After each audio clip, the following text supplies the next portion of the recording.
इनकी हो रही है। तो अगर हरियाणा की मंडियां बिकेगी तो देश में मंडी नहीं बिकनी, क्योंकि हरियाणा वो क्षेत्र था जहां से उत्तर प्रदेश, उत्तराखंड, हिमाचल, राजस्थान, यहाँ के किसान अपना माल यहाँ पर जाकर बेचते थे। तो सरकार पूर्ण रूप से प्राइवेटाइजेशन करना चाहती है।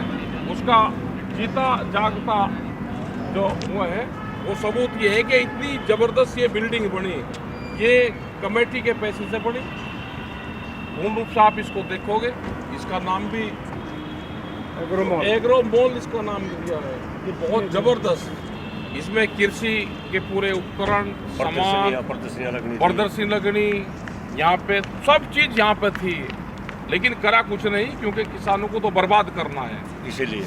और इसीलिए ये पूर्ण रूप से बेची जा रही, किसी संघ के किसी न किसी उसको देंगे ये।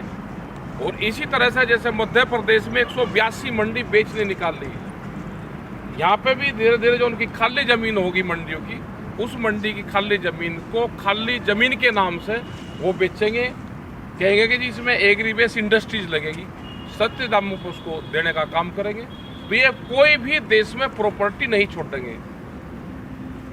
ये जमीन पे पहला हक उन किसानों का है जिनकी ये जमीन नहीं गई, उनके परिवार के लोग ये थे, यहाँ पे ही है, इनकी ये जमीन नहीं गई, काद्यान साहब की जमीन गई। और जो भूमि अधिग्रहण एक्ट था उसमें ये था कि 5 साल तक अगर जमीन पे काम नहीं होगा तो उनकी जमीन वापसी दी जाएगी। अगर सरकार ने गलत तरीके से जमीन अधिग्रहण की और वो जमीन फ्री पड़ी, काम के मतलब की नहीं है, तो किसानों की जमीन वापसी दे दो। बर्बाद तो ये लोग हुए जिनको 45,000 रुपया बीघा इसका जमीन का रेट दिया गया, एकड़ 45,000 रुपये एकड़।